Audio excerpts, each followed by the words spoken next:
I want to know, what should one do? There's certain things we can and can't control. What does one do? Rick Rules, is an incredibly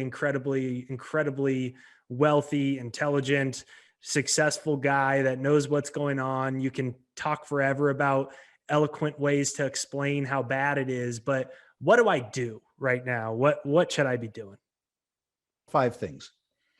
You're doing one of them wonderfully well, which is to say, invest in yourself and organize yourself around a product or service that delivers real utility to somebody else. You don't have to own your own business. You can be an employee in somebody else's business, but you need to invest in yourself to the point where you're absolutely indispensable to your customer. That's the first thing. When people who work at McDonald's say they aren't getting a living wage, it's true. It's not a living wage. And so you need to develop a skill set that allows you to deliver utility to the market so that you can earn a living wage. So the first thing that you have to do is put yourself in the mindset that says that you make money by delivering utility to other people. That's the very first thing to do. In order to get value, you have to give value. And if you're in a circumstance right now where you can't do that, you have to change your circumstance, because the circumstance ain't gonna change for you. You get value by giving value. That's the most important thing. The second thing I think that you have to do is you have to save. And this contradicts some of what I've said earlier. The idea that you save and you get paid 125 basis points on your savings while your purchasing power goes down by 550 basis points a year is counterintuitive, except that if you have cash or if you have liquid assets, if you have a liquidity squeeze, if the broad equity markets falls by 50 or 60%, if we have the same lack of trust in financial institutions that we experienced in 2008, the liquid assets that you have when nobody else has liquid assets will give you both the tools and hopefully the courage to take advantage of the situation rather than being taken advantage of. Understand that the negative real yield that you get on your savings is an option premium. It gives you the ability to act when other people can't act. 3, have part of your savings in liquid assets that don't depreciate alongside fiat assets. That's a fancy way of saying own some physical gold and silver. What's nice about physical gold and silver is that you don't have to own too much. If you have a circumstance where the fiat goes to hell in a handbasket, the upside that you get in your physical gold and silver means that a small insurance premium, which is to say a small holding in physical gold and silver, offsets a very large deterioration in the purchasing power of your fiat currency. So absolutely save part of your wealth in gold and silver. The 4th is, if you can afford it, with a small amount of your money, speculate.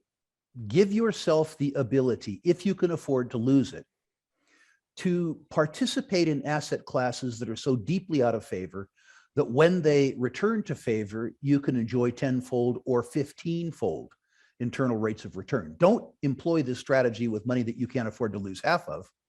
But by all means, if you can afford to speculate, don't speculate in the flavor of the month. If pot stocks are hot, stay as far away from them as you possibly can. Speculate on out of favor, disaggregated circumstances that have legitimate 10 or 15 to 1 potential with a small amount of your net worth. I've had circumstances in my life where a 5% investment in an asset class doubled my net worth. Wow. Which is extremely pleasant. What do you think the best speculation is over the next 12 to 24 months, or one of the best right now? We'll get back to that. I don't see anything that's a 10-bagger out there today, but we'll get back to that. The 5th thing is stay positive. Too many people look at the circumstance and say there's no way out. I can't get ahead because of Biden. I can't get ahead because of the World Economic Forum. I can't get ahead because of the socialists. That's all bullshit. In any set of circumstances, somebody who pays attention to rule number 1, which is deliver value for other people, will come out ahead. We will come through this circumstance 10 years from now, 15 years from now, at some point in time, stronger than we are now. Don't use the malaise in front of us as an excuse for doing nothing. Do something. Prepare positively. I believe, as an example, that the broader equity indexes in the United States, the S&P 500, listen, probably 4 different times in my career, the S&P 500 has fallen by 40 or 50%. It was extremely unpleasant to go through that period of time.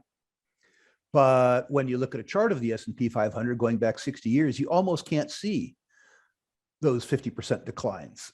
So I believe as a society that the ultimate direction that we face is higher, much higher. I just believe that we're going to have a real test like we had in the 1970s, getting from here to there. So let's do them again. Generate utility. That's number 1. Focus on making yourself more valuable to your customers, irrespective of your circumstance. Save, despite the fact that the current return on liquid assets is 0, consider it either insurance or an option premium. Save part of your liquid assets in gold and silver and pray to God they don't go up, understanding that the set of circumstances that you are afraid of will likely make them go much, much higher than other people think. Think of it as an insurance class. If you can afford to, speculate. And if you speculate, don't just speculate with your money, speculate with your time. Choose your speculations, very well. And finally, be positive. Don't be paralyzed. Be positive, be proactive. Don't be a victim. I think your message was really powerful because at the end of the day, regardless of any of that happening, we can still figure it out for ourselves, right? We have to. Earlier generations have had some problems. I think of the generation behind me. They had a couple small problems, the Great Depression, World War II. We've been tried in this fashion before. It's more apparent to us because it's happening to us. But those people who outcompete other people will have better outcomes. It's just as simple as that.